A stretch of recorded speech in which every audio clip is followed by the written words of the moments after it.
Okay, Lavelle, follow me on this last topic. Were the Gophers robbed of potential college football playoff dreams?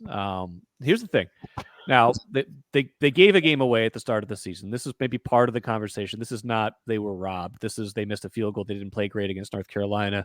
They lost that game, but they lost to Michigan. Bad call. Again, back to the bad call. Back to the gripes here. The offside on the onside kick when they were down by 3 with minute left, however much time it was, looked like they could have gone on and at least tied, maybe even scored and won there. We didn't think much of it at the time because they were on a losing streak. They were not looking that good at that point. But if they win that game, they're sitting at 6-2 right now.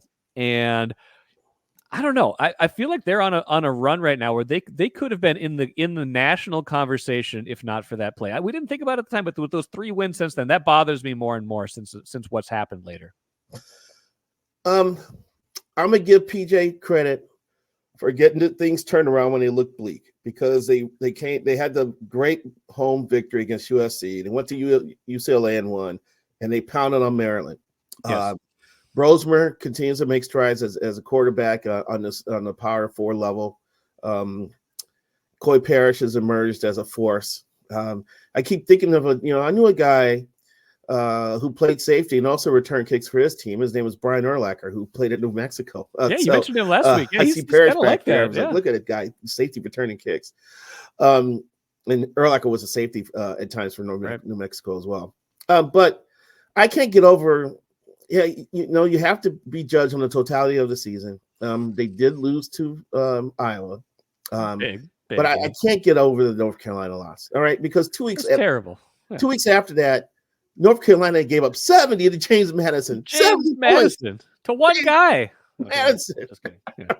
Yeah. I can't let them off the hook for that opening loss. That should have been a victory. Woulda, coulda, shoulda. Every team can look to 1 and 2 plays that can change their season around. The Gophers are looking at that right now, and they have to deal with it. Let's see how this weekend goes. This is going to be a rather interesting matchup for the conference between 2 teams who overall are probably a little bit better than people expected. Illinois was 6-1 before going to Oregon and getting hammered. And now they get to play host to a Minnesota team who, the Gophers should be thinking about revenge. This should be a major revenge game. Because they've lost twice at home to Illinois, both in stunning second half fashion. Bielema is 10-0 against Illinois, it's crazy, which goes beyond the PJ Fleck administration. There should be blood. They should be spitting blood this weekend at Illinois for the torment they've been through with them in recent years. If they beat Illinois and then they got Rutgers, which is a winnable game. It's the 8th and Kalakmanis reunion, although he may not be the starter by then.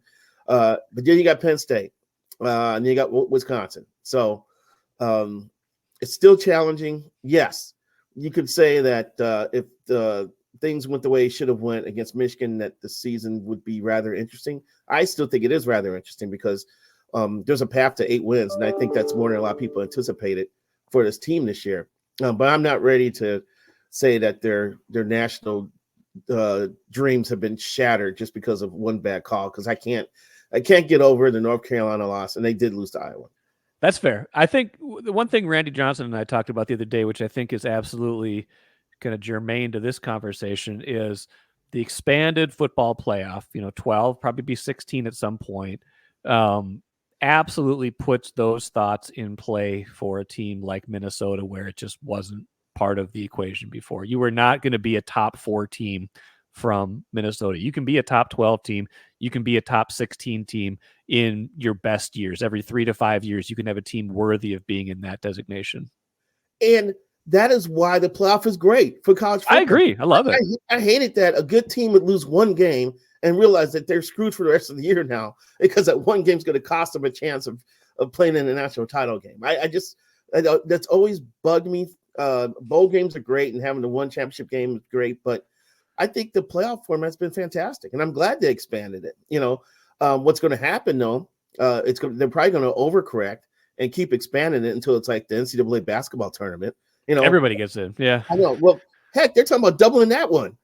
So they once these doors open, they probably go a little too bananas, but this door needed to be open because now you have teams like Minnesota who have a little more hope, or they got things to play for. Because hey, we may be able to sneak into this bad boy if we get on a run here and things go our way. There's no doom and gloom now because you got 2 losses in midseason. So I like the fact that it's been expanded.